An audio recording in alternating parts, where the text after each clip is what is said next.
লাগবে, একটু বসে থাকেন। আমাদের আপনাদের যে তবরক আল্লাহ রাখছি, এটা ইনশাআল্লাহ পেয়ে যাবেন। আমার 2 নং ওয়ার্ডের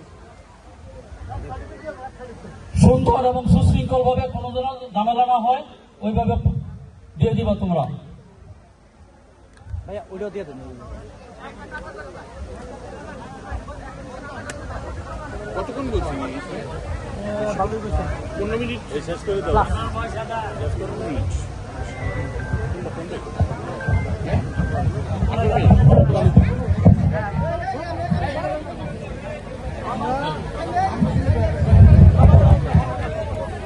সবাই যার যার জায়গায় বসা থাকবেন, অবশ্যই আপনাদের কাছে পৌঁছে যাবে।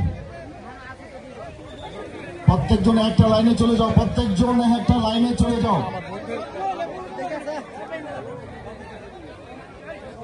আমি ভলান্টিয়ারদের দৃষ্টি আকর্ষণ করতেছি, আগে মহিলাদের স্ট্যান্ডে দেওয়া হোক, আগে মহিলাদের স্ট্যান্ডে দেওয়া হোক। আপনারা কেউ উঠবেন না, যার যার জায়গায় বসে থাকবেন।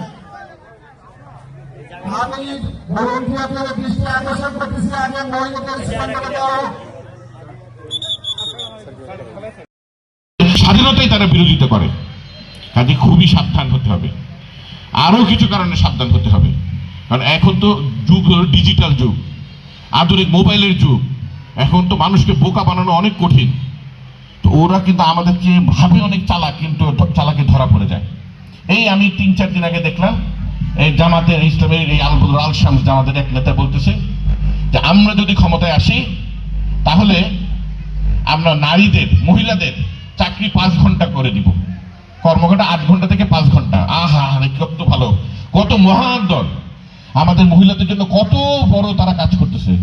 কিন্তু মা বোনের একটু চিন্তা করে দেখছেন, আমাদের যে গার্মেন্টস শিল্প, এটার বৃহৎ অংশ কাজ করে আমাদের এই মা বোনেরা। তো যখন নাকি 8 ঘন্টা থেকে 5 ঘন্টা করবেন, 2টা জিনিস হতে পারে।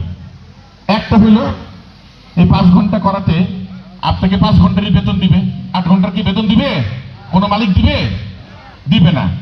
কাজে আপনার বেতন কমে গেল, আয় কমে গেল, এটা এক। আরেকটা হলো জামাত ইসলামী সরকার গঠন করছে, তারা তো বিশাল ব্যাপার তাদের।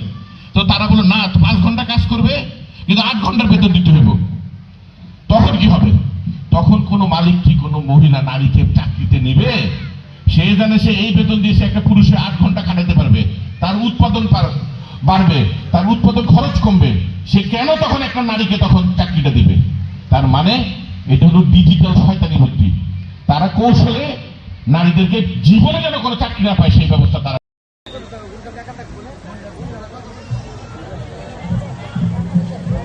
হ্যালো,